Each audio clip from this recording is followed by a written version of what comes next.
Can you believe it? Why is the music still playing on this stream? I guess it would just went away. Oh, that's why the stream is running on another thing. So very fun to do live streams, live TV. There you go. So can you believe it? It's already Thursday. We still have 20% of the work week left to go, and there is already a ton to hate.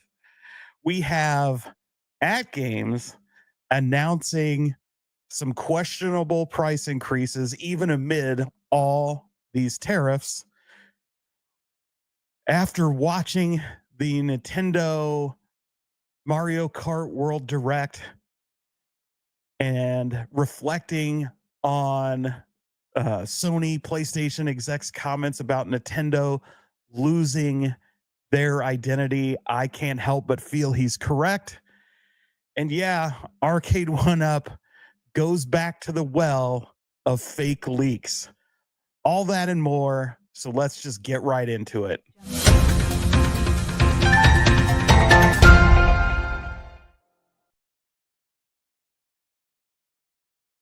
All right. Thanks everybody for joining me and bearing with me through the mistakes of leaving my extra window open. So always fun. I want to say a quick hi to everybody before we jump into all the fun stuff there is to hate this week.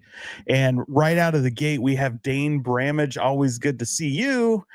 Thanks for dropping by. Gramps Arcade and Show Gecko.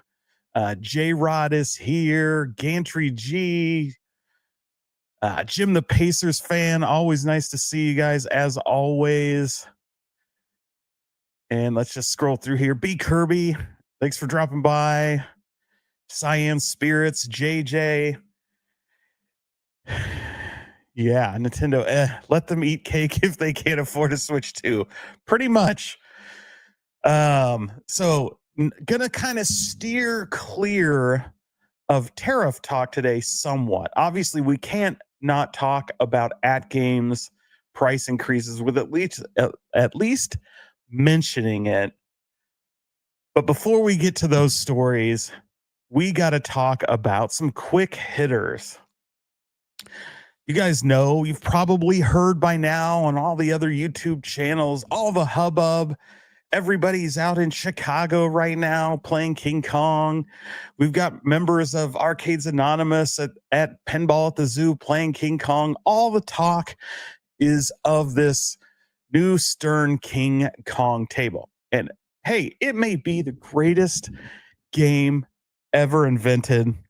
And of course, here we have console kits talking about going out there and playing it, and here sharing this image. And what I wanted to really kind of talk about here is this table. Like, look at that. Look at that back glass. Like, I don't know about you guys, and I'm going to try to zoom in here a little bit. Hopefully you can, see it. I mean, look at this. Like, personally, I think B Kirby says here it's awesome looking. I think this looks like garbage. This is not King Kong. Like, why are we going with this? Again, this is a problem I have with Stern. Why are we going back to everything having to be this kind of comic book style art?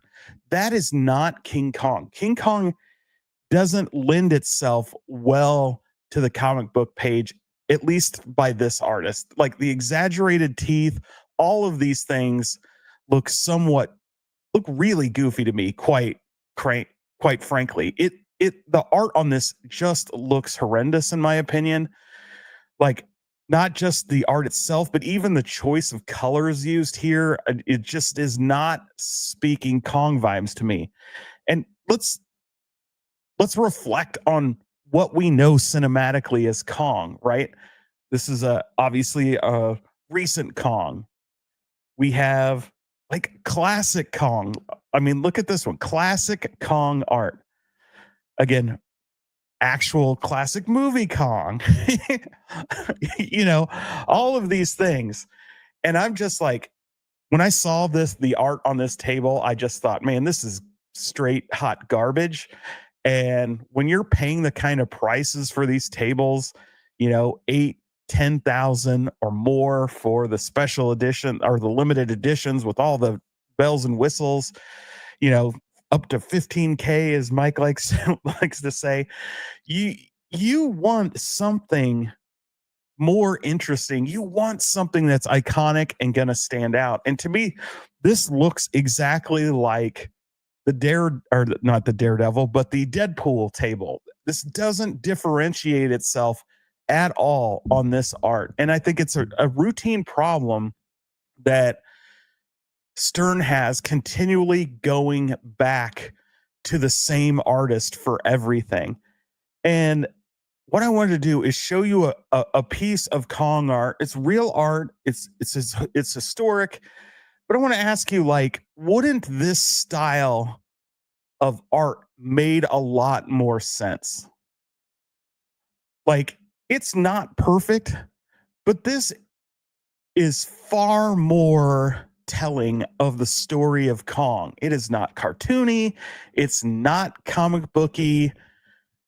It, to me, would have been a better option than the comic book style. Again, I don't know what the gameplay is. Recommend you go check out Console Kits, Vic VP, Gamer Fridge. All had footage up today. B Kong has footage probably, but this is, to me, a miss. So, talking of Kong, really, really disappointed with at least the art they put out there. And it's not a diss on the person who did it. The art is good in and of itself. I just don't think it is representative of King Kong. King Kong deserves better, a more realistic art style than a comic. Now, if Stern was making a comic book, this would be great, but that's not what they're making. So we have to pivot, right? Let's pivot to more pinball. Of course, you guys might know that Barrels of Fun announced Dune, the pinball machine.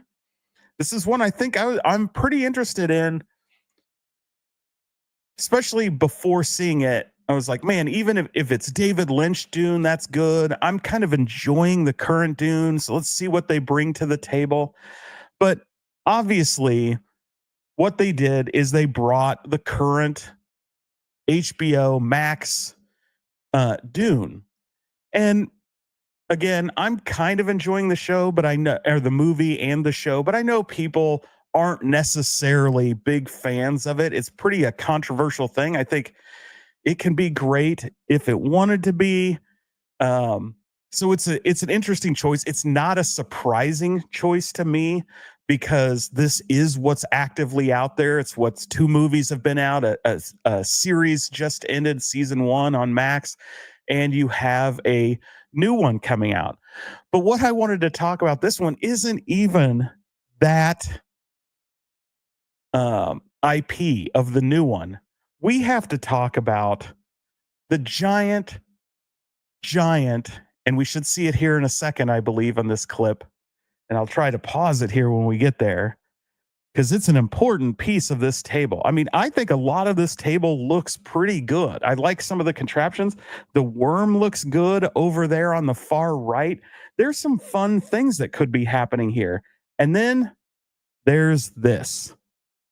The sphincter. Why does Dune have a bunghole?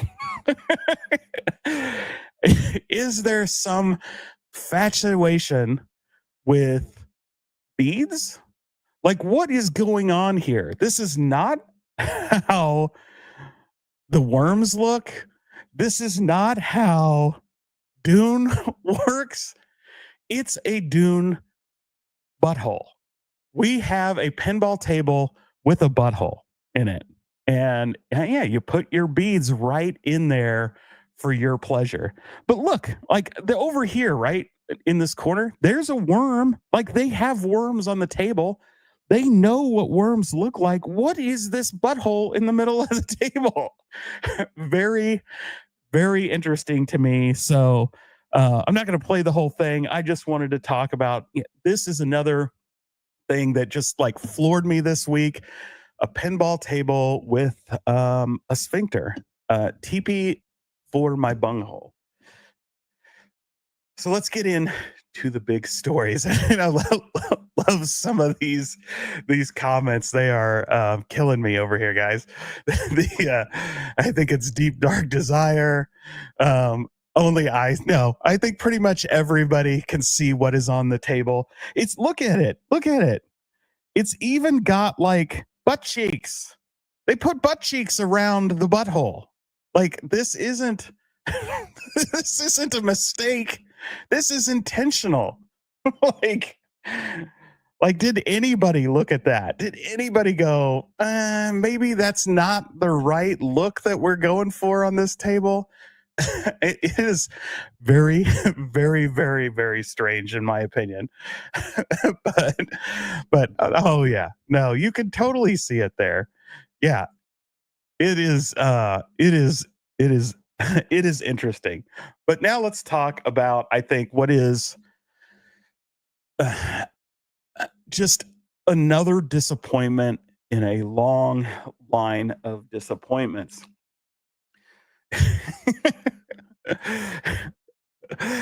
How did nostalgia pose for that? There you go.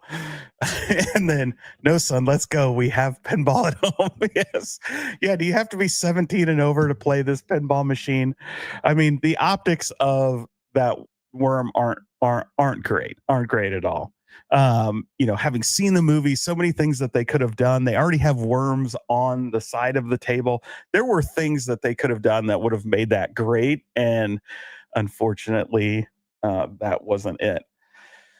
But we can't go through this week and not talk about this. In my opinion, this is probably in our community, right? One of I think the biggest stories this week. And we all knew that price increases were coming for a variety of companies that are shipping out of China, even other countries, because there is some, tariffs on other countries, but the big ones are in China. And you can't ignore that there's going to be a need to raise prices, and the prices are going to impact AtGames. The questionable action is, to me, how they are raising prices, right? So they announced this, I believe it was yesterday, maybe it was the day before, but essentially they announced, hey, beginning May 1st, we are going to raise prices on the Legengs Pinball machine. Not a surprise, but let me ask you this. They didn't say they were raising prices on the ALU, did they? Nope, just the pinball machine. And then they said, and this is where they've lost me, and they've lost me hard. They're raising prices on the pinball packs. You guys can remember it hasn't been that long, maybe 6 months since they raised the pinball price packs on or pack price on all the non-Zen tables up to $7 or $35 as a whole. It could have been longer for the $35 in total, but they went from $25 to $35 for those packs, right? And so that's already a problem. Then they're also upgrading the price for subscriptions and services. So I don't know what services they're talking about, but I am very interested in why at this point in time they feel like it's important to raise prices. And quite frankly, if you buy into the tariff stuff, which I think, you would have to be a moron not to at least acknowledge that has to play somewhat a part of it. But again, I go back to why is the price only being increased on the pinball machine and not the ALU? Wouldn't the ALU be ripe for a price increase? In fact, haven't they just been running a pre-tariff discount price on the ALU? So how did it avoid the tariff if that sale has been all about the tariffs?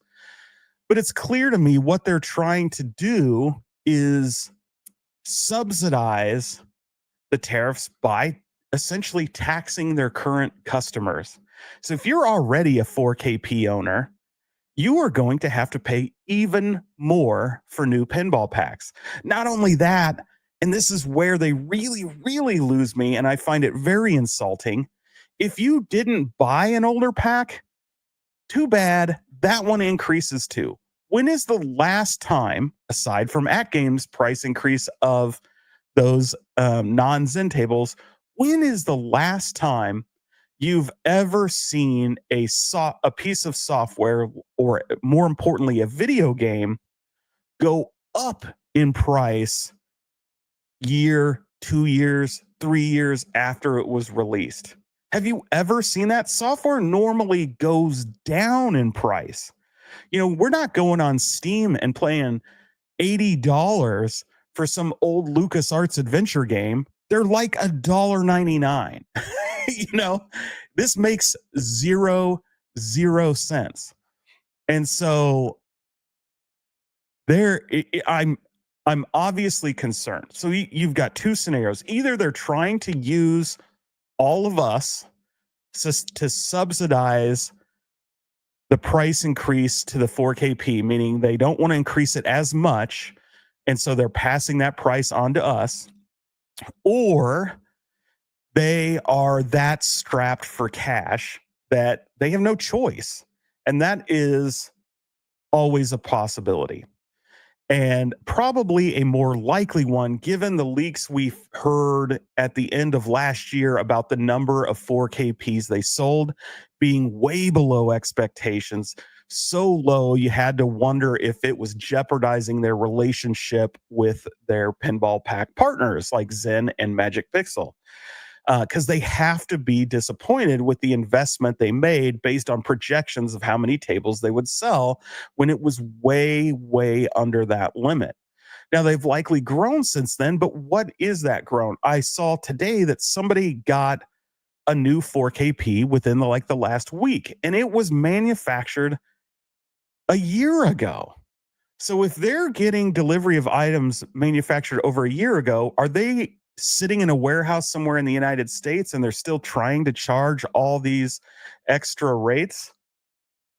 What is going on there? To me, it is pretty crazy that all of that shit is going down. And I just don't, it's super disappointing. They're doing this at the heels of Pinball FX VR, which the whole internet has been raving about. And the tables there are more expensive. The Zen tables are $10, but it's a VR experience. It's for me, somebody who's bought basically every pinball pack that has been released on the 4KP, except for the one that I won on Michael B show the other night. I've purchased every Zen pack and almost every Magic Pixel pack. And playing the Pinball FX VR, the experience is so much better. Like, I'm playing better. Like, I struggle on the 4KP. I can get decent games, but I'm almost immediately playing infinitely better on the Pinball FX VR. And it's likely because I can see the entire table. I can see the layers. I can see the directions better. These wide body tables aren't smashed like they are on the 4KP. You got the whole view. It opens up the playfield to where you can truly see what's happening in a better way. It's not to say that the 4KP isn't good. I enjoy the 4KP. I love the SSF kit.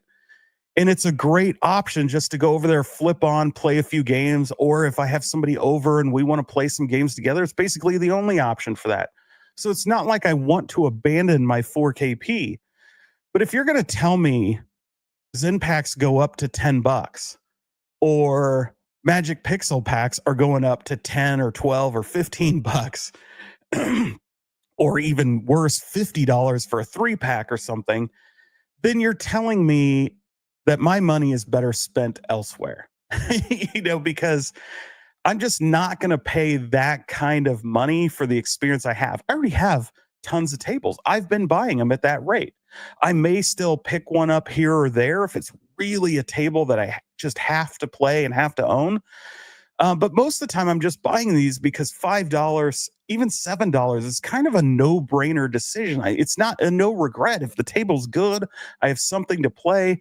If I spend the $5 and it's not good and I never play it again, I'm not really out anything. The experience of just playing it the first day and getting a feel for the table is worth my $5. When I think you take the extra leap, suddenly I'm like, I have a barrier there, and I can't be the only one that feels that way. So, are they going to cannibalize their customer base to an extent where they cripple the company? Why? What? And forget that. Forget the people that already own it that may be discouraged into buying any more packs and just switching over to AtGames on Steam or AtGames on MetaQuest. Think about the prospective customer. This is the one they want to buy it. In order to make this product a success, they have to sell more tables. Why? All the people sitting on the sidelines waiting for their favorite skin, because AtGames made the giant mistake of announcing ahead of time they were going to do all these skins. And then they encouraged a bunch of people just to wait to figure out if their skin was ever going to come out. Huge mistake, in my opinion. Now, all those people that have been waiting to see if a Back to the Future skin is coming, to see if a Medieval Madness is coming, to see if a Star Wars skin is coming, a Marvel skin is coming, all those people now have an even bigger barrier to get over. They have to not only go, man, I've got to pay more for the table itself, but I have to pay more for the packs. Why would they do that? Why would they make that leap at that point? So you are just kneecapping your growth right out of the gate. And I think that's a disaster. I think if, if they're already struggling with sales, they just are guaranteeing that is going to get worse. And yes, the tariffs were going to make it worse anyway, right? It is. So maybe you sell the stock you have, you do some delays. Nobody knows when these tariffs will go away. Hell, it's only a week ago, or really at this point, it's been a little over a week. If you go back 2 weeks ago to the Thursday before all this started, the tariffs were just at that regular 20% rate. It was last week that was pure chaos. This week has been flat. Nothing has changed this week. Who knows if next week it doesn't go all the way down, right back to where it was. Heck, it could go even up more, but we don't know. So why make a decision now that can cripple your growth and your perspective when it could be over in days or weeks? And by the time it actually impacts you, there's no impact, because you'll have new stuff coming over. It won't have the tariff that you're worried about. So I have to think that the only reason to make this decision now is either incompetence, which I don't think that's the case. I don't think there's incompetence from that standpoint. I think there's been some poor decisions made in the past, but they've made some really great products. They've made some sound investments. They brought in Zen, for example. I mean, they do some very intelligent, very smart things. Everybody does some questionable, but this could literally be a death nail. This could be a devastating decision to their reputation, to their possibility of future growth. And the only reason you would possibly make that leap, in my opinion, all opinion, is if you had no other choice. And so does that mean cash flow is a big issue right now? Does that mean that the disappointing sales, they can't, we've all wondered what happened to the 4KP. Where's it coming? Why is, or not 4KP, but the ALU 4K? Where is it? Why hasn't it been released? It's been over a year, going on 18 months when we were told we would see something, and nothing's been happening. And you have to think that unexpected performance of the 4KP was part of that. And it's just gotten worse since then. And so you have to wonder, we saw all the efforts they made with the financing, with the, all the different kind of gimmicks they came up with to push sales of this. There's always been evidence of cash flow problems over the last year based on the disappointing sales of this table. And now, removing the OTG, all these other things. And now we have this more price increases. So, uh, again, waiting to see what they are.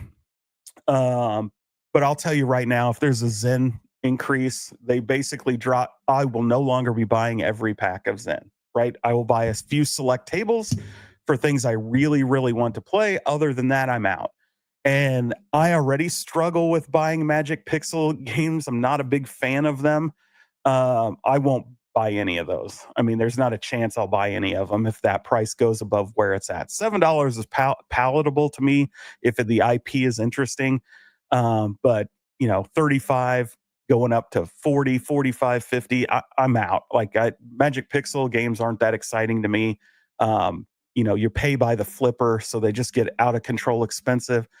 And so, I will be out on that. I will enjoy my Pinball FX VR. Every new table they release on there, I will gladly pay $10 because the value is there on that.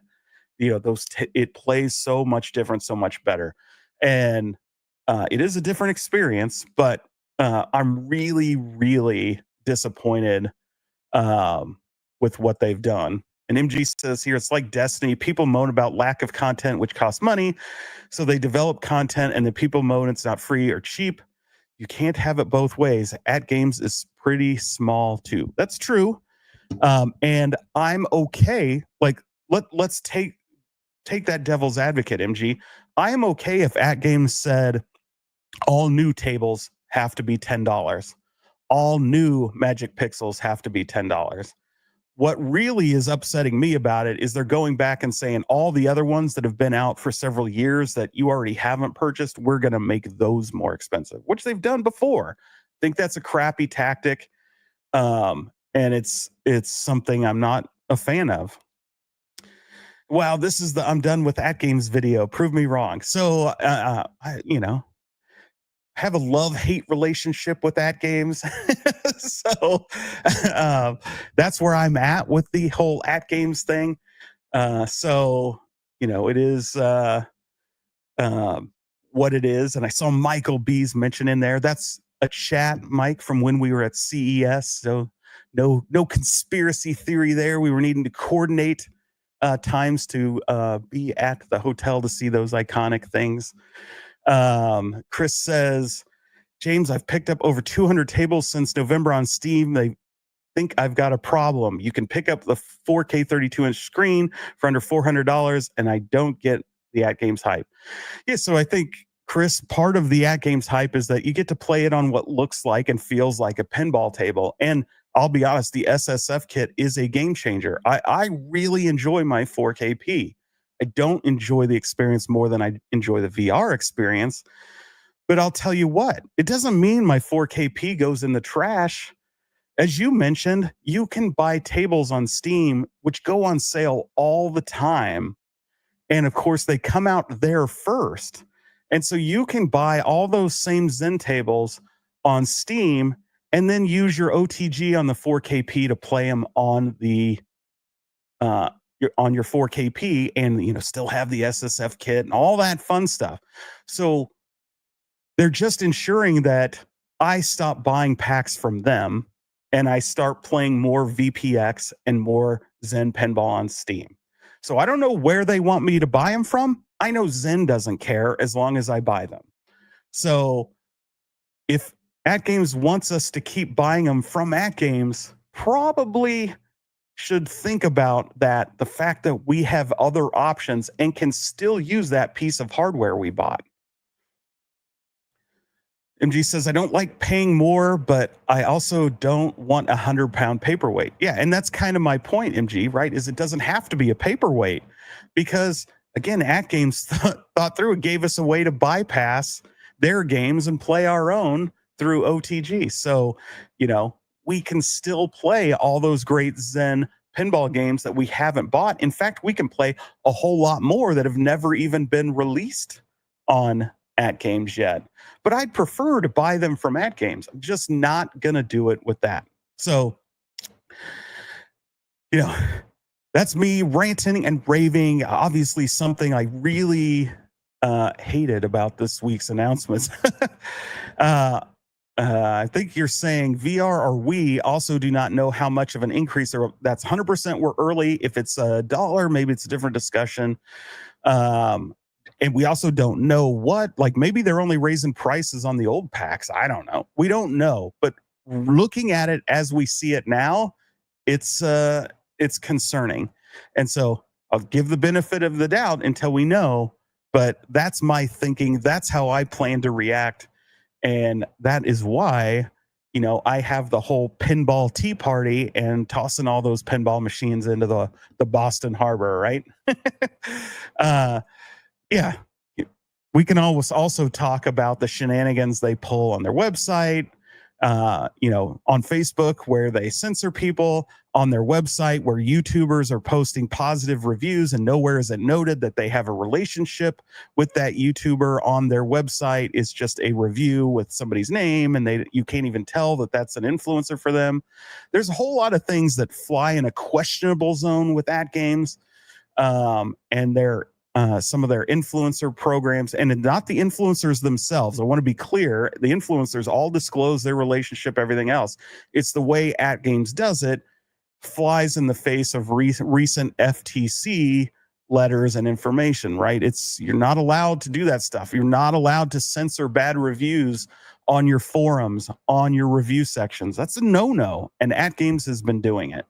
And like I said, when you pad your website and encourage your influencers to give you positive reviews on your website, and you don't disclose that those are, hey, they were provided that for free or whatever in that review, again, you're being somewhat deceptive.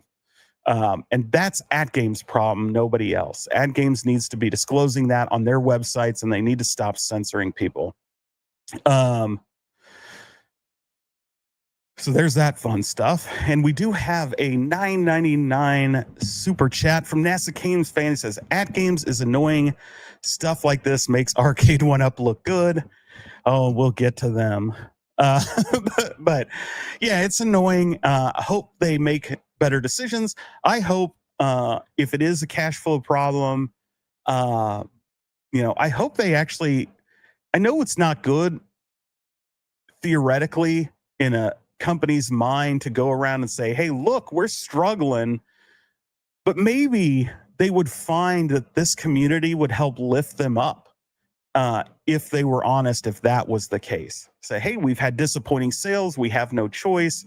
We're having cash flow issues. We want to try to make it, maybe there would be ways that that would help them. I'm just ideating here. It could be completely nuts. And then maybe that breaks confidence that people have. I don't know. But, I just don't like the guys that they're giving the appearance it's tariff related, but it doesn't seem to be tariff related. Otherwise, they would have increase on all their hardware, right? It doesn't say that. It says only on the pinball machine.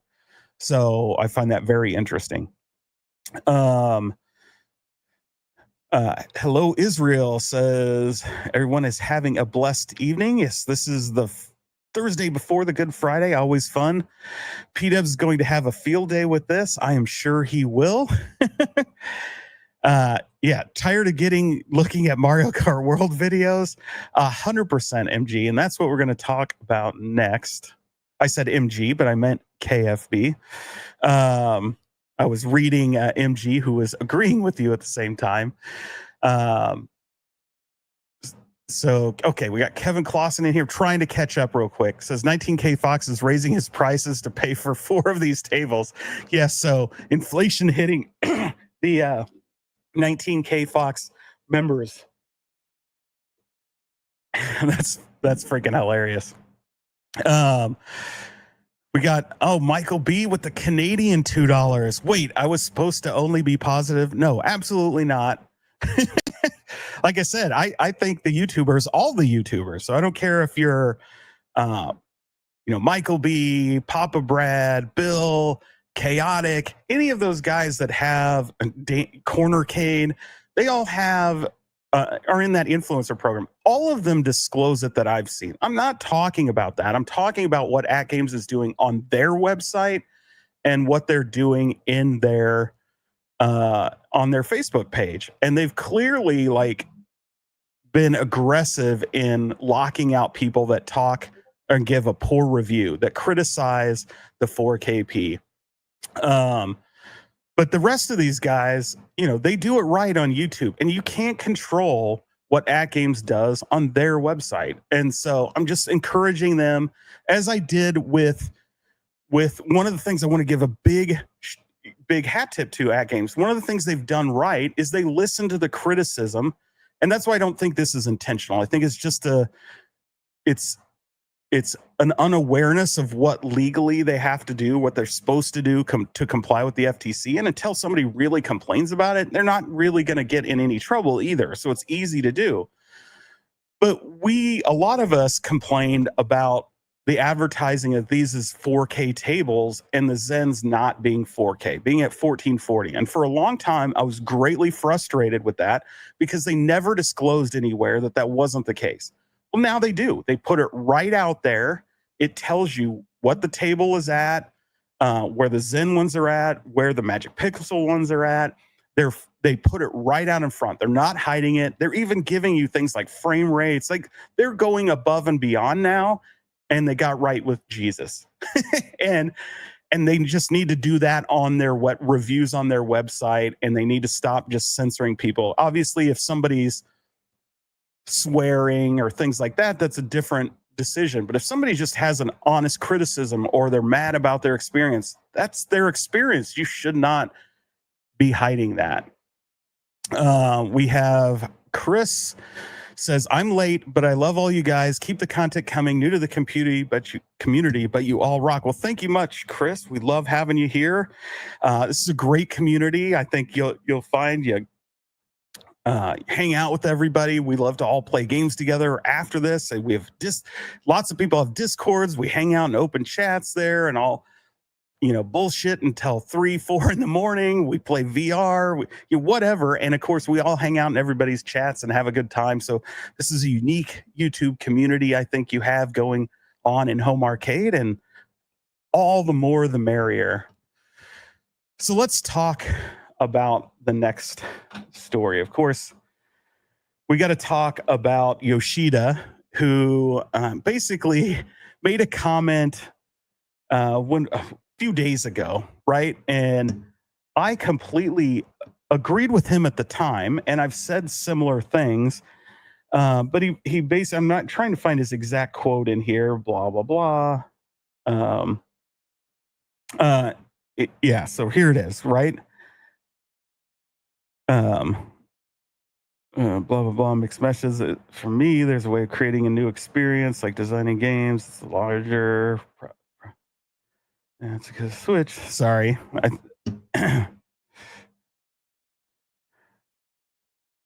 All right. Well, I don't know. His quote's in there somewhere. I could read all. I'll guess I bore you guys because you can't. Apparently YouTubers are supposed to read to you. For me, they're always about creating some new experience, and this is where I agree with them. Like designing hardware and games together to create some new experience. But Switch 2, as we all anticipated, is a better Switch. It's a larger screen, more powerful processor, higher resolution, 4K, 120 frames per second. They even had their hardware person starting the stream as other platforms do. And because it's a better Switch, the core premise of the whole Switch 2 is we made things better. And that's something other companies have been doing all the time. Of course, it's a more powerful Switch. So what's great for your gaming was only on if your gaming was only on Nintendo hardware. It's the first time for you to play amazing games like Elden Ring, but for us, like the core gamers who own multiple hardware and play games on PlayStation, Xbox, PC, the games they showed off, especially from third parties, in theory, it's amazing to have all these all-stars of the industry games on Nintendo hardware. However, what they showed off were like, And he's not wrong, right? He is not wrong. And so here goes. I was personally a bit disappointed because they didn't disappoint everyone. So that's interesting because everyone wanted that better Switch in Switch 2. Anyway, so essentially what he's saying is, I think things I've said, and that was pretty shitty delivery of that in on my part, but Nintendo has always pushed the envelope of gaming. Always. Like, even in ones where you'd say it's not that big of a leap, they pushed the envelope. So from the original NES days, and I know in the United States, we simply got the NES and had the great games on the NES, and it was a revolutionary because it was 8-bit. You had the full colors and all that fun stuff. And I'm going to get off all these ads for a moment. It was great. We all love the NES, but in Japan, they pushed the envelope even further. They went beyond just what we got in the US, and they added the Famicom disk system. And that disk system allowed them to do a whole bunch. They also got creative with the controllers, something we never got here in the United States. In fact, my favorite video game of all time is The Legend of Zelda on the original NES. And it just defines so much of my childhood, spending hours with that game, drawing out maps, doing all the crazy stuff of burning down every bush, bombing every single square, looking for all those hidden secrets and things. I loved that game.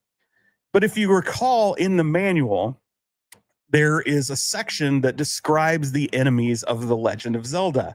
And one of those is this little cat rabbit looking thing that lives in some of the dungeons. And in the manual, it says this creature is afraid of loud noises. So those Legend of Zelda nerds that we're like dropping bombs in there, we're blowing the whistle and whatever, it doesn't do anything. But if you're in Japan, your player 2 controller had a microphone in it. I don't know if you knew that.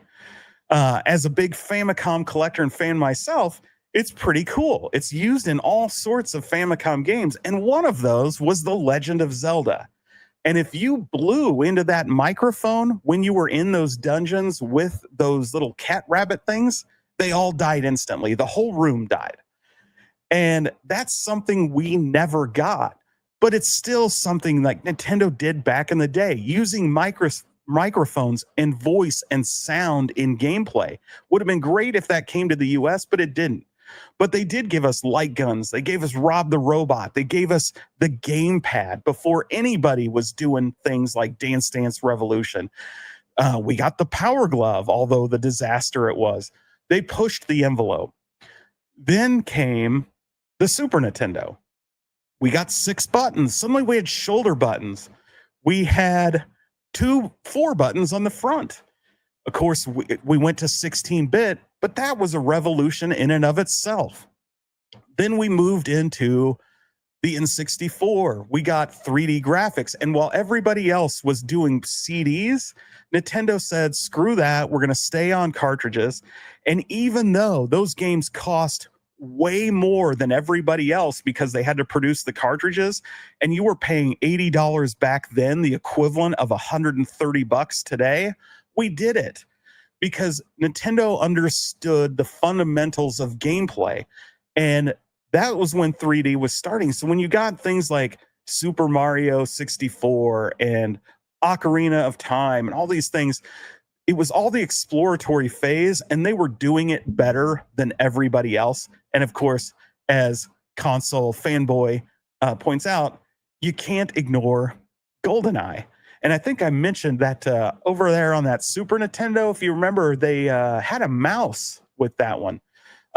In Japan, the Super Famicom, I don't know if you guys know this, it had a CD or a satellite attachment. That's right. You could connect the Super Nintendo to a satellite service, and you would get games downloaded to your Super Nintendo through the satellite, including a sequel to Link to the Past. they released a serial version of that game that each week new dungeons and levels were released.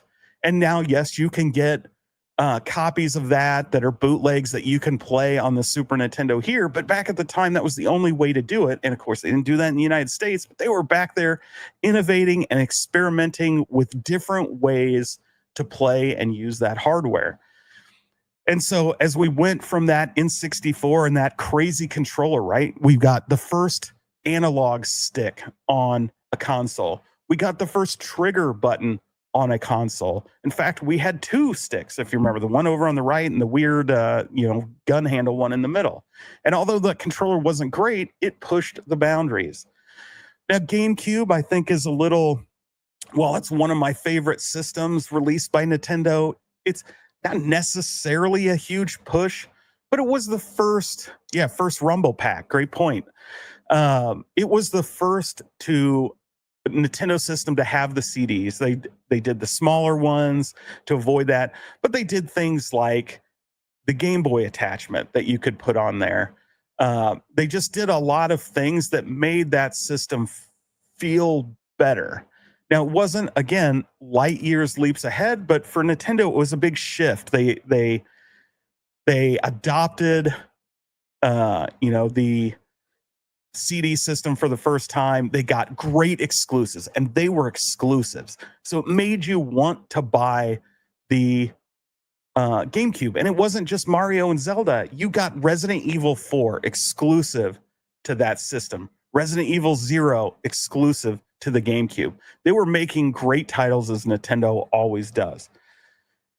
Then came the Wii, and of course everybody knows what the Wii did, right? They gave birth to the motion controller and those sensors, and everybody rushed to copy them. It became one of the greatest selling systems of all time. Grandmas were playing it, little kids were playing it, everybody was playing the Wii.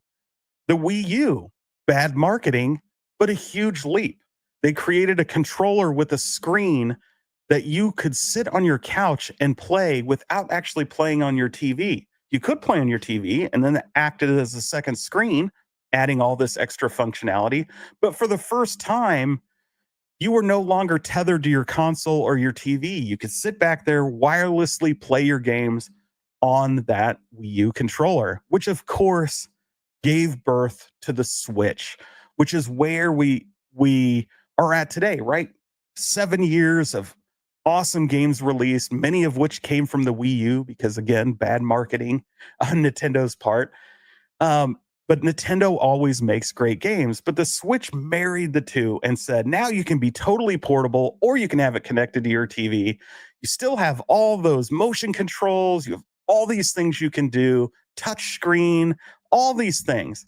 And so every time we've got this giant leap, and for the first time, or at least a steady leap, not all giant, for the first time ever, Nintendo's giving us nothing new, right? They're going backwards, if anything. So yes, we get a more powerful Switch. We get one that is comparable with today's technology, something that Nintendo typically doesn't do, right? Nintendo usually, except in the early days, was never trying to blaze a trail. They were focused on making great games. And for the first time, it feels like that focus has been lost. Console Fanboy earlier mentioned Mario Kart World. This is their launch title. This is the premier title. It's one of the Mario Kart 8 was one of the biggest selling games in the history of video games. I think it's number 5 with something like 75 million copies sold.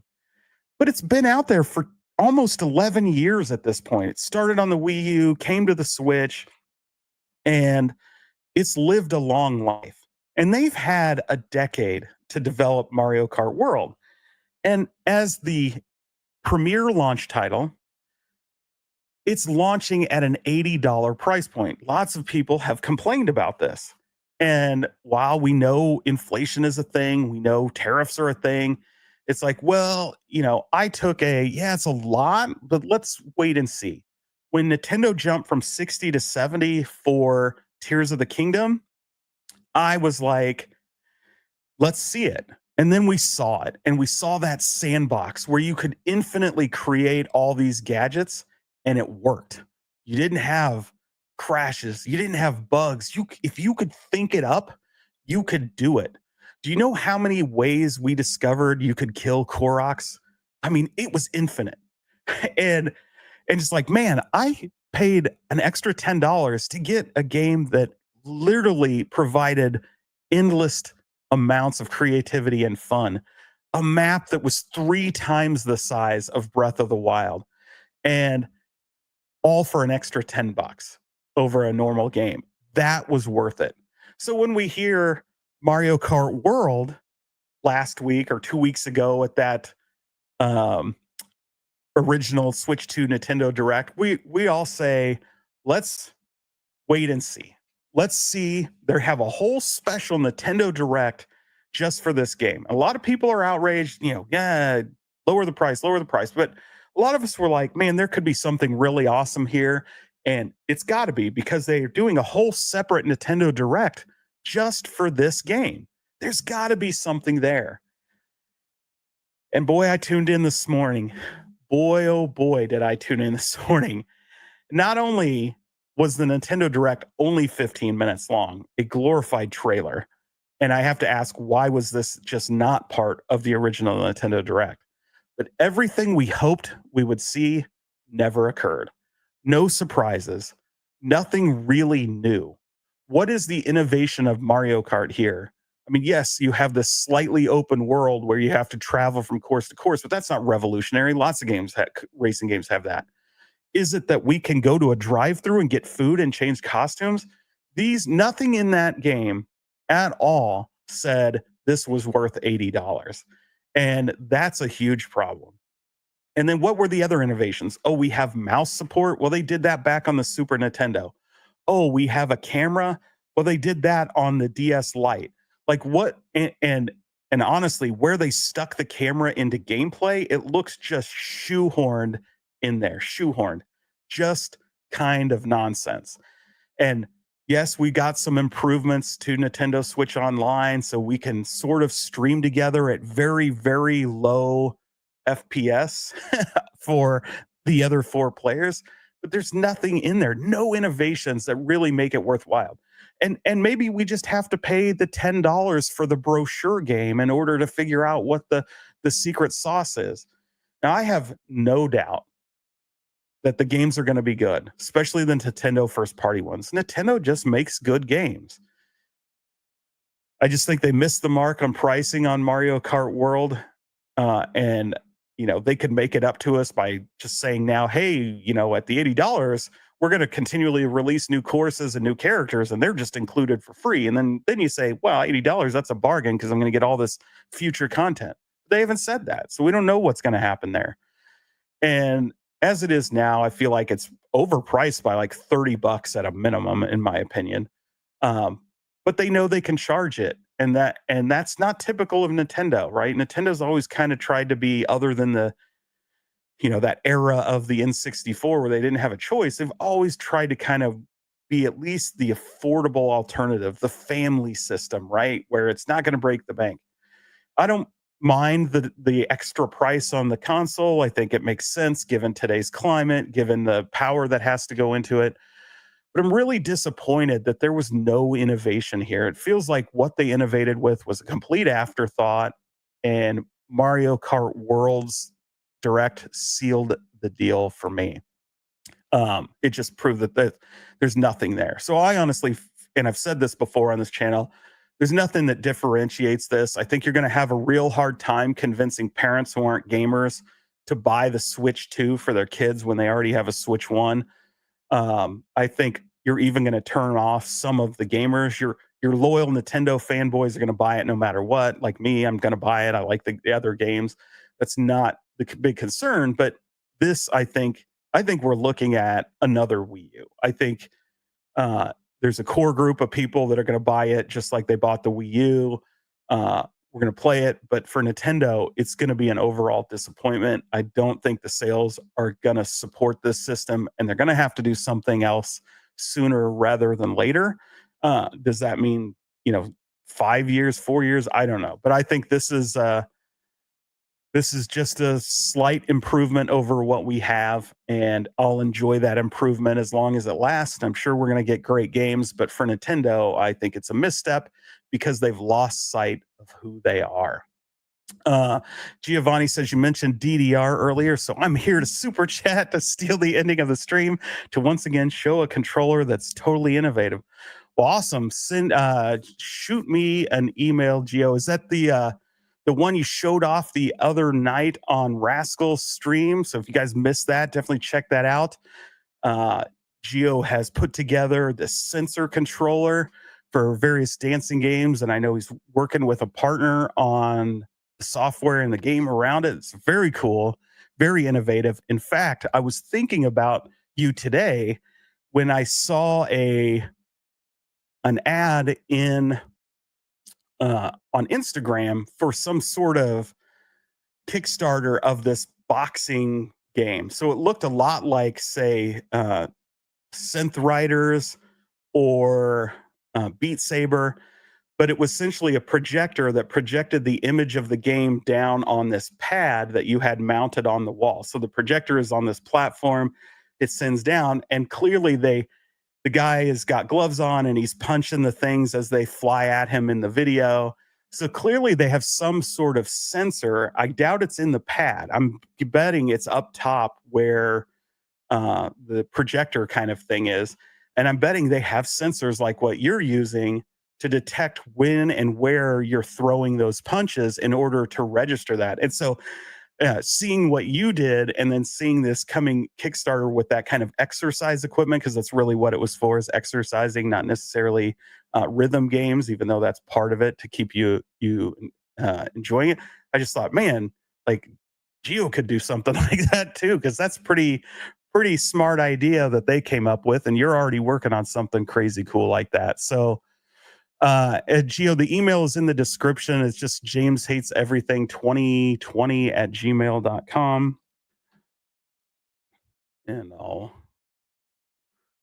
bring that up.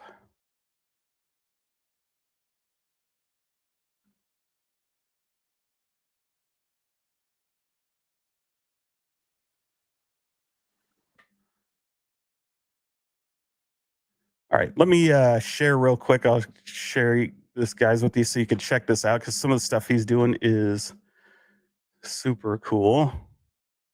As soon as I find that again. Lordy, lordy, I lost where I was at. Let me just scan here real quick. So I won't be playing any sound. I'm sure the music is fine, but just in case, um, always better safe than sorry, right? Let's see, stop share.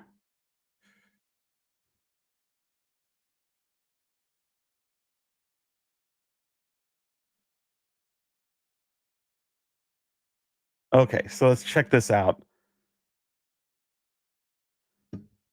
So I assume this is a different game you're using your controller with. Um, Actually, though, it looks very similar, but you can see he's moving his hands over those sensors. And so it's pretty cool functional controller.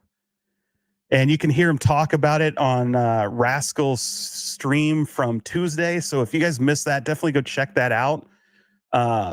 Geo talks a lot about what was involved in the creation of this controller, and it's very cool. So as you can see there, it's clearly sensing as he's, hitting the different, you know, rhythm indicators, whatever that's called. So pretty sweet. He's always pushing the envelope and coming up with very creative solutions for these rhythm games. Suffering from that must hate on things to sound legit. No, I mean it's we're doing a hate stream. This is the maybe I'll periodically have the things I hate this week stream on, because this week there's been very little to like and a lot to hate on. Unfortunately, in my opinion, now, I haven't got to play Champions Pub yet, even though I got hooked up there with the free pack from Michael B. It looks good. I'm really excited to play it. I just haven't had time. Work's been crazy. But yeah, there you guys go. That is very cool, Geo, and I appreciate you sending that over because that is come on, what is happening here? Here we go. Like I said, always cool to see the innovations you come up with in the controller world and in the specifically in the and I'll bring this up here because he's talking about it in the rhythm game section. And really, that those kinds of things you can see how the combination of that kind of stuff, especially as you look at VR, as some of they're doing those kind of um, controller-less games that are out there, the stuff like the Geo's doing plays right in with that, of course, and you don't need a VR headset. So all of that's very cool. And he says here, gameplay prototype is Konami's uh, Para Para Paradise or Para Para Paradise. If anyone is curious, it was the game based on Fad in Japan. He also says the official PlayStation 2 controllers for the game is like $80 to $200 on eBay. The controllers are ridiculously rare now. So, yeah. So, and here he is using, current technology to do those things. So it's very, very cool. And Chaotic says very expensive proximity sensors. Console Kit says it's awesome. So yeah, all these things are pretty cool. And to go back to the Nintendo thing briefly, Science Spirits, I also still want to Switch 2. I don't hate the Switch 2. I hate that it isn't the Nintendo that we wanted it to be, right? It's more of a disappointment. But I know the games will be great as they come out, so I'm not worried long term that I won't have tons of fun playing it. It's just not the kind of leap that we thought it would be. It really feels like when they went from Switch to Switch OLED to now Switch, slightly beefier graphics or, processing power. So it's a disappointment more than anything. So let's talk about the last topic of the night. The one I know you're all excited to hear and to talk about, the ridiculousness that is come on. Ridiculousness that is Arcade 1-Up. And I'm not going to belabor this. What I'm going to because it's stupid. But to show us they're still alive this week, they first gave us the totally agree there, KFB. For Geo there. But we gotta hate on 1-Up's actions this week. So first we got some signs of life, right? They cranked out another partycade for Costco. Same thing happened this time last year. Instead of Miss Pac-Man, it was the Pac-Man partycade. I don't think this is technically totally new. I know they've done the blue version of Partycade before that had 8 games, but I think they also did this exact one before. And so could this be just old stock? Did they ship it in? I don't know.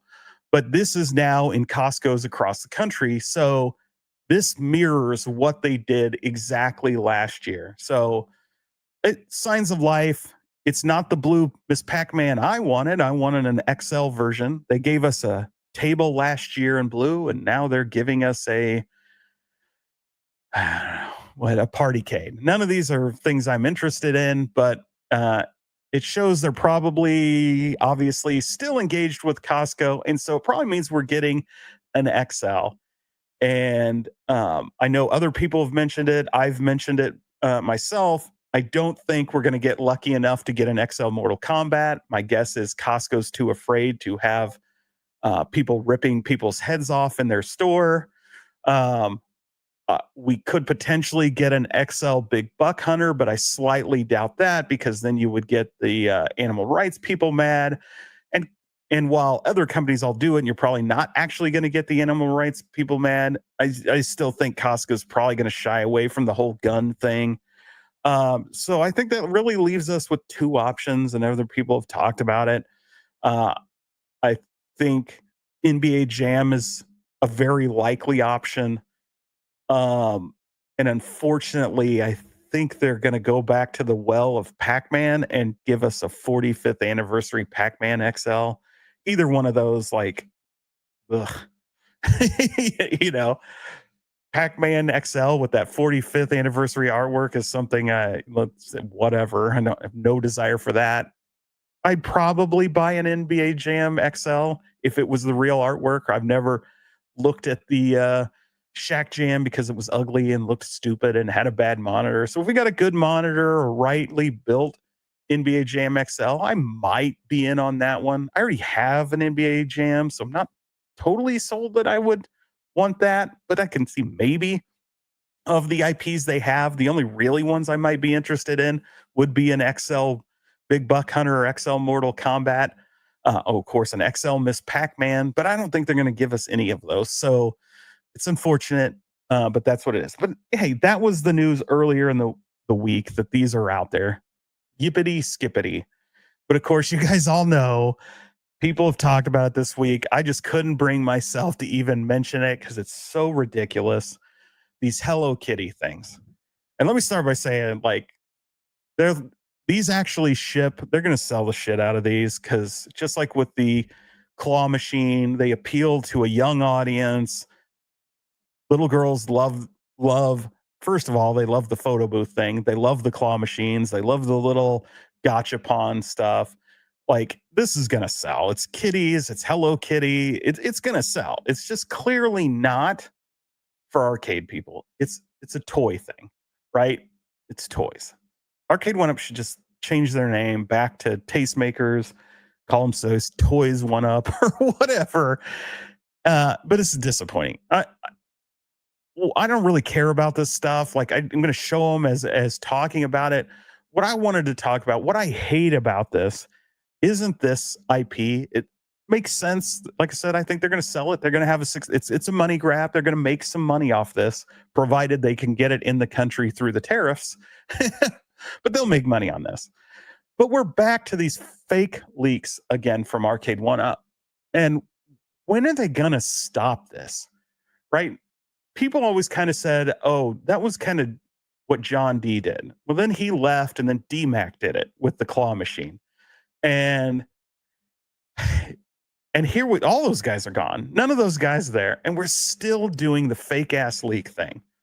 And it's something we all have grown to love or hate about Arcade One Up. They use the fake leaks to generate publicity. And it's really the reason why, and I'm going to take this off the screen because you've seen enough of this garbage. Damn it. It's really why I'm hating on them right now. I'm tired of this tactic, especially when it's not even anything exciting. So it's why I didn't talk about it at all this week. I didn't post about it. I didn't drop a post on YouTube. I didn't do a video about it because I don't think it deserves any attention whatsoever. I'm using it here as an example of this tactic. And they are not alone. Let's be really clear. They didn't pioneer this marketing strategy. It's super popular right now. Whether you're paying attention to it or not, all these companies are doing these things on purpose. So one of the biggest is Apple, who intentionally leaks things about their iPhone, and they obviously try to make it look like it's not intentional. They were one of the first to do this, and it got followed up by Marvel. Marvel is huge for doing this. And in fact, they're the ones I think that really pushed everybody over the top because they shared the results of these fake leaks, right? They discovered that no matter how much money they put into promoting a movie, a simple fake leak generated so much buzz that it actually drove people to the theater for those movies that had leaks. And so it was all part of intentional strategy, right? And they use it for a variety of methodologies. It's not just for attention, and they do it to focus group, right? A decision. And I'll tell you, like, there was a lot of hubbub about Snow White. And if you don't think that leak of the ba- the merry band of bandits or whatever it was that was originally talked about as that was originally going to be the seven dwarves.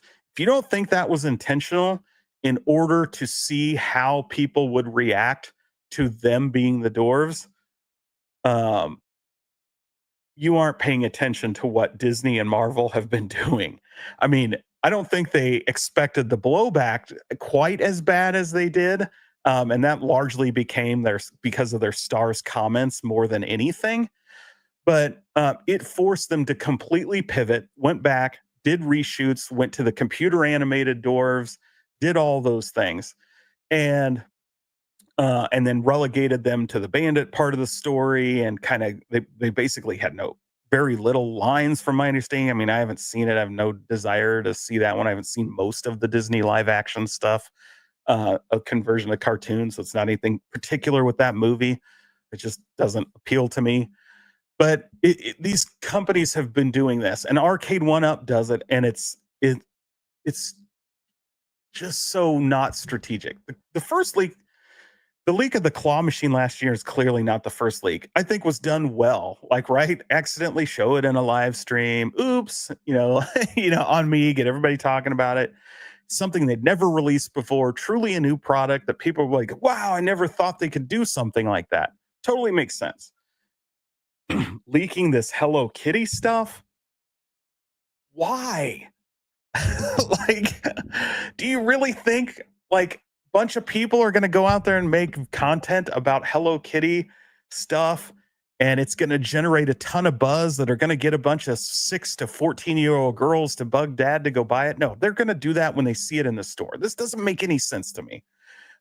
So it's just tired. It's just old. Like, just stop it, Arcade One Up. Just stop. Like, just go back to doing the normal thing. Or if you're gonna do this fake leak crap, like, make it worth our while. Make it something we actually will be excited about. Um, like I said, this is gonna be a hit. It doesn't need to be a leak. It's a skin to two already products, and of course the new Gachapon thing. Like, they're gonna sell. You don't need this fake leak crap to get publicity. So I don't understand it. Just get their name out there, whatever. It doesn't make any sense to me. So I'm not going to belabor it. It's just ridiculous at this point. I'm getting really tired of the fake leak stuff. I think, we've talked a lot about the He-Man set photos. I mean, they're awfully good pictures for being like, oh, I just showed up and took a picture. Those are probably intentional leaks to get reaction of, here's what his sword looks like. Here's what he looks like. It's in the real world. Let's see how people react to the fact that he's on Earth again. The He-Man character. I think these are all intentional. These aren't like off the cuff things. So it's just tired. And, I think from Arcade One Up strategy, they don't talk to this community at all anymore, right? Like, they're not releasing anything. They know they're not really releasing anything that's really exciting to people, but they don't even make an attempt. They talk a lot about listening to people. They go to these stupid shop talks and they give like presentations about how they listen to their fans. They don't listen to their fans. They have a unique community that they helped develop and create in this home arcade space. Many other places don't have that, you know, where they have people that will give them honest feedback, that will tell them exactly what they want, that'll do all these things the way this does.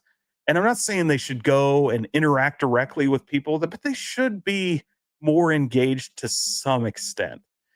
And they've basically, like, all the people they work with aren't there at all anymore, right? Like this nonsense, right? And they've basically decided, I don't know what, if it was internally or what, that they decided YouTube is not where they want to be marketing. And they've really just like stayed away from YouTube. And while they drop the occasional short on their Arcade One Up Shorts YouTube channel, they're wholly focused on TikTok and Instagram. And it's interesting. Now, I say that saying that they just gave Arcade Matt, I don't know if you guys know him. I love watching that channel. claw machines and all that. You know, I really enjoy the tips and tricks that he does, and they just gave him a claw machine, right? And he just did his video on it, and they gave one to him. Now, it makes sense to give it to him, in my opinion. He's a pretty darn big arcade YouTuber that specializes in claw machines. That makes sense. But man, that thing's been out now for 6 months. Like, why didn't they give it to him back then? But either way, they gave it to him. And he, of course, turned it into shorts and things like that. But what Arcade One Up is doing, their little influencer program that got advertised last year or earlier this year, is all about those TikTokers and those Instagram people. And I think they're doing that because they really don't want to listen to the community. So they're giving these things to moms, moms with huge followings, or people with just like really elaborate game rooms who aren't necessarily like really big into games. They just make really cool rec rooms, right? And they're giving them to them so that they'll make TikTok videos. In fact, their program, if you are monetized on TikTok, you can read all about their program. You just ask them for a cab, they send it to you. You have to make X amount of content.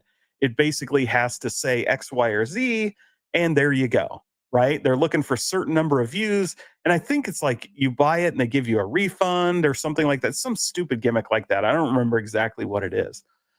But I think they're looking, you guys have used YouTube shorts or looked at them. You've looked at Instagram, you've looked at TikTok. You know, these things aren't really engagement driven, right? I mean, how many of you are jumping in to chats and having big conversations in a YouTube short or in an Instagram reel? It just doesn't happen.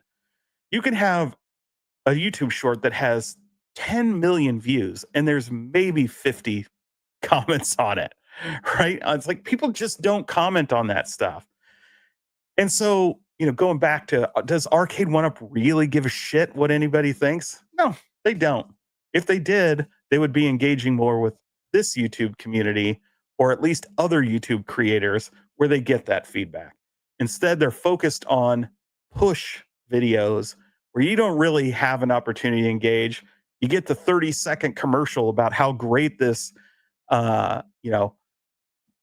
this Mortal Kombat 2 deluxe cab that must have cost $50,000 looks in your basement. And then the person runs over there and starts playing with player 1 and player 2 controllers at the same time, talking about how great they are. Like, just nonsensical shit. And I'm just so frustrated.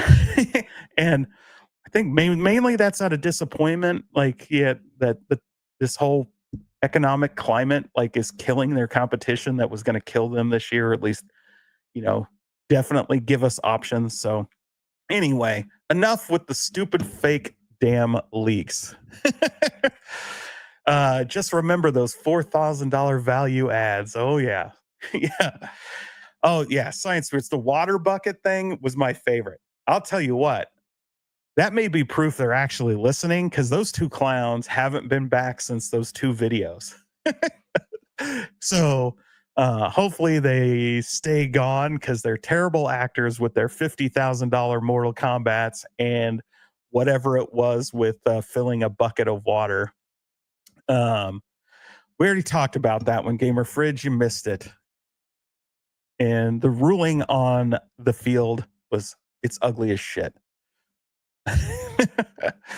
You're just jealous of Cyrus because you were not named Who's Who for the expertise. I'm not jealous of Cyrus. Where did that go? I love Cyrus, and Cyrus is a big fan of the channel. Right? Like, look, there he is. Yeah, so no jealousy there. Really dig Cyrus, even if he has, cut all ties off from everybody. But as long as he's out there, representing, I gotta give him props, right? He knows where it's at. Well, so that's really all I got. I wanted to get on this Thursday because it's been a very kind of interesting week. King Kong announced, Dune announced officially. We got looks at those tables, and they all have weirdness to them. AtGames wants to reach into our wallets and take more money. Nintendo, with the dud that was today's Mario Kart. Disappointment is more than a disappointing Mario Kart direct. And of course, the ridiculous arcade one-up release that I hesitate even talking about, other than to complain about how stupid they are. But I guess there's light at the end of the tunnel. We're getting a new XL. It's just not going to be one that's exciting.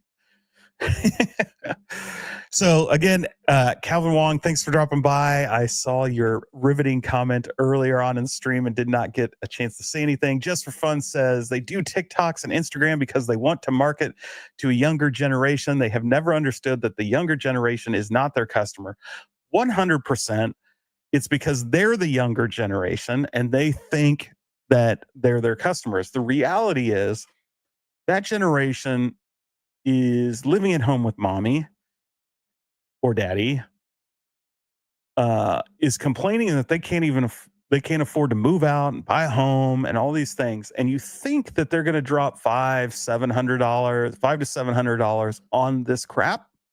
It's not the case, right? The people, their core customer are us, right? The 35 to 60-year-old guy that experienced that at some point in their childhood, that has the nostalgia for it, and more importantly, has the disposable income to afford to buy these things. And how they don't do some of that, like focus group and stuff, I don't understand. I mean, we don't have their numbers. Clearly, they sold 4 million cabs, right? I think, but I just don't think moms are buying them for anybody other than their husbands. And I don't think there are a bunch of teenagers buying these things. I think there are some, but I don't think there are millions, right? And so it's just kind of stupid. Likely, I'd say they certainly hate managing it correctly. Arcade One Up would do better with their home arcades for casuals if they just made them as hubs for home consoles. If they added HDMI to the new peasants, that's essentially what they would already, what they already built. Yeah. And again, I'm not, I've said this before, the right company strategy for Arcade One Up is the peasants are the gateway drug to the deluxes and the XLs. But if you're going to do those, you have to have the licenses and you have to actually make them. Arcade One Up can't keep the licenses and they aren't making them. They haven't made a new deluxe really in 2 years. I mean, I realize they released the Golden Tee. That wasn't really new. That was just repackaging an XL. So they haven't really released anything new since 2023. And I mean, yeah, you could call the Golden Tee Midway disaster new, but it people like it, people enjoy it, but it's just a copy, straight up ripoff of Chicago Gaming's Golden Tee thing. James, I need iconic arcade news, please and thank you. You and me both. Wouldn't that be nice? To hear something from Iconic Arcade. Damn near 4 months, lots of pre-orders. I did the pre-order where I paid half, so I haven't been asked to pay the other half. I haven't heard shit. I haven't got an email. The only thing any of us have got was what B got from the canned statement out at that I don't know, what is it, the Double Dragon tournament thing. I can't think of the name of the Arc Systems thing. So Arc World Championship. So it's a problem at this point to not say anything. We need something. Post a notice on the website, post a notice on your Instagram or your X account or on your YouTube channel, or send an email to the people that pre-ordered. Post a notice on VM Innovations. Just say something officially. I don't even care what you say. I would like some news. And yeah, the longer they stay silent, the more people that are doing exactly this. And I don't blame them. I realize it's we're living in a weird time, right? Living in a super weird time, and you know, companies would be wise to avoid trying to pay 145% tariff. And if they came out and said, look, the tariff is unsustainable, what we're doing is looking at moving production to another country or waiting to see what happens, I mean, that is enough. You don't have to go bonkers. We just need some news because no news lets our imaginations run wild and just creates unease um, and if you're not going to ship them, you better just tell us, right? So, and I think if that was, I would hope that the VM Innovation guys know something. If they've ghosted them, then maybe VM Innovation should come out and say that. So, um, nothing is a problem. So, the longer that goes on that way, the more unsustainable this all becomes, and the more likely we're just never going to see them. Same thing, KFB. I think we talked about this last week on the Terrifier stream that Basic Fun announced they are not shipping anything. They've shut down all their shipments from China, which is where they make everything. And for the foreseeable future, they're done. What product is here is what product is here. They're not going to ship anymore. And as you may know, they just came out of bankruptcy, Chapter 11 reorganization. So they just got rid of that. So it's not like they have giant cash flow or cash piles ready to go. So how long can they weather? I don't know, 4 6 weeks, maybe longer. But with no revenue stream, no cash flow other than what's out there right now, being paid to them through retailers that carry things like Care Bears and crap, they're in trouble. In fact, their CEO specifically said they're praying because they know this is for them, it's really bad. And it's just because that's their business isn't in a position to absorb something like this right now.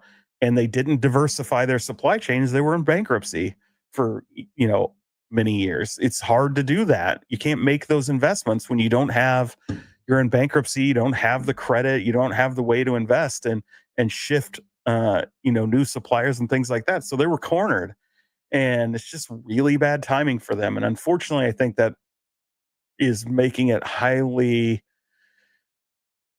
if this goes on very long, highly unlikely that we'll get those Basic Fun cabs, and very questionable whether Basic Fun will survive and won't have to be bought off. And that's a huge disappointment. That's why I said that right now the biggest winner of the tariffs, whether you like them or not, is Arcade One Up. Um, it really is, because they were about to have buttloads of competition from Iconic, from Wonderland, from Basic Fun, theoretically from Unico, from what was said on Fox's stream at the end of last year. Now it looks like none of that's happening. So uh very strange, or very fortunate for Arcade One Up. And I guess Home Arcade is going to become Hello Kitty claw machines and gotcha machines, and maybe we'll get some Hatchimals versions and whatever other silly license Arcade One Up can grab. um yeah, I mean, it's going to be that case, but I'll tell you what, it's an opportunity. In every downturn in the market, this is when the successful people start making plays. This is when you make money, right? So when people are having to sell things off in order to, because the market is downturned, so or not buying certain things, this is where the movers and the shakers come in and they make money. So I'm thinking about guys like GI Joel, Buy Stuff Arcades, Retro Lizard, like Sabos, all these guys that are out there handcrafting, producing these things here on their own. Yes, they're one-offs. You may have to wait. You may pay a little more, but you're going to get something that works better. You're going to get it most likely better architected. You're going to get better support, And that's the time for the entrepreneurs in this company to step up and start delivering the goods, because there's still going to be a demand for this stuff. And yeah, you may have to scrape together a screen from an old Dell that you bought off of eBay, or go down to Micro Center to get your controls and joysticks, or buy some off the shelf thing and rip the controllers out of it.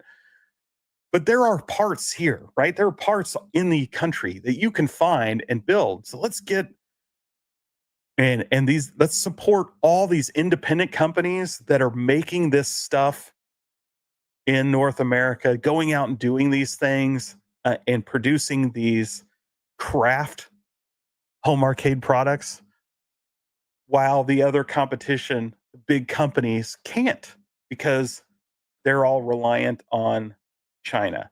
And it sucks that Glenn's caught in the middle of that. It would be great if um, there were some other partnerships going on that could help with that. He wants to build that specific product. I'm sure he's working on other things that can be done, but this is the opportunity, right? This is the opportunity to go on Facebook Marketplace and buy an old cab and fix it up, or buy an old arcade one up and convert it to your favorite cab. This is the time to do those things, because it's going to be hard to get other stuff. Again, this all depends on how long this nonsense goes on, but I think this is the time where people, the entrepreneurs, step up and um, they solve the problem that these big companies that are relying on China for everything can't or won't do. So that's my piece. I love supporting the entrepreneurs, the people that are going out there making things, and just have an idea, put it on the line, and support it and do it. So if you're in the market for risers or graphics or controls or PCs for shooters or driving cabs, like, these guys have these products. Go out there, support them, talk to them. There you go. Fox should give us a tutorial on making arcades from scratch. Step one, buy this wood from Home Depot. Yeah. So he gets an unfair advantage. He gets that military discount that we don't get, unless you serve, right? Then you guys get it. But that's always handy. We need more homegrown solutions. Yeah, I keep saying, like, I'm dying for the day that one of these guys just makes 5 cabs, right? To make 5 kits for me. Make a Namco kit that's a 3/4 or XL size. Make a Nintendo kit that's 3/4 XL size. Make an HS1. Make an Atari style. Um, Make a Konami style, right? And then let's just make the wood, make the kits, and let just sell those. If you can get them $500 or under for just those, then we can go source our own monitor, our own controls, our own Raspberry Pis, and our own artwork. And yeah, it's still going to be more expensive than buying some off the shelf arcade one up, but it's overall going to be better quality. You're going to get the games you actually want. And there's no patent on those designs. Like, they can do it. Like, so I hope one of them is able to.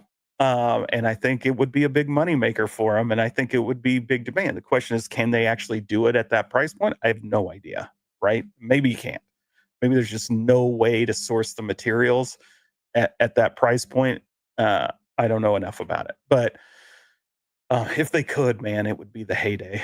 And probably, me personally, I don't know that I would buy one of the pre-built things from Arcade One Up or Basic Fun or whatever. If I could have a kit that I could make my own, like, there are companies that sell kits today, but generally they're not designed after those specific cab styles. There are also websites where you can get the schematics for those original cab styles to make one-to-one replicas, and you can go to a local CNC shop in your town. The files are ready to go and have the wood made, right? Like, have it all cut out and ready to go. You can actually do that right now. You don't need a company, but to have somebody that will downscale it, cut it good, so all you're doing is putting the dowels in, the bolts in, and slapping some artwork on, things like that, would be certainly less work for us who want to have some of these custom ones, and that's a service worth investing in my opinion. So, what's this? A new claw machine?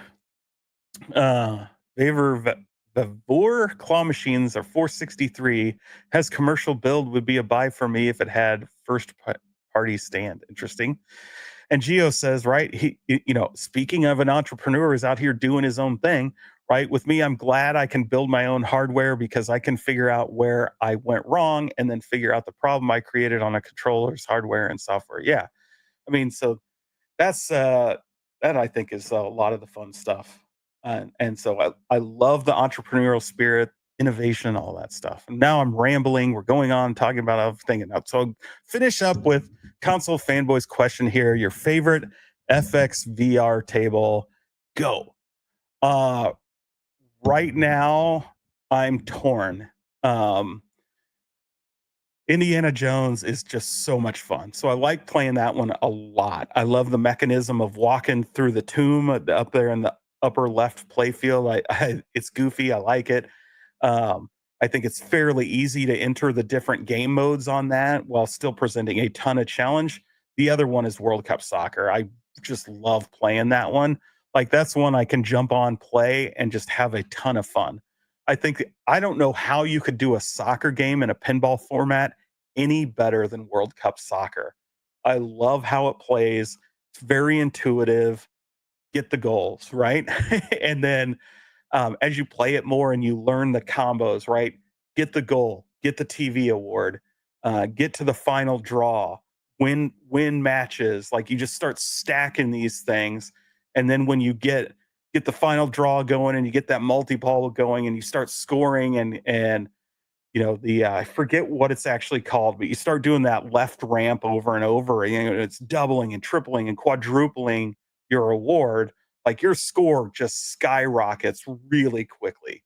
And so you can have a crappy game on there and just have one good ball and go on a tear on those ramps and score hundreds of millions of points in the span of 30 seconds, 45 seconds. It's pretty crazy if you can just keep hitting that ramp over and over and getting that loop going.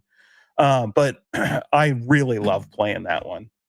So it's those two. I love the IP and the way Indiana Jones works, but I really, really just straight love the gameplay on uh, World Cup. And I'm not a soccer fan. I'm not a soccer hater. I just don't watch it, don't really care. I might watch the World Cup when it's US playing. Certainly here in 2026 when it's in Kansas City, I plan on going to at least one match. But for the most part, I don't really care about soccer. I take it or leave it. But I think it just so encapsulate how it works, how the game of soccer works on a pinball machine, that it's one of the most natural, I think, experiences. So I really have a ton of fun playing it. But I like playing, quite frankly, all the Williams tables.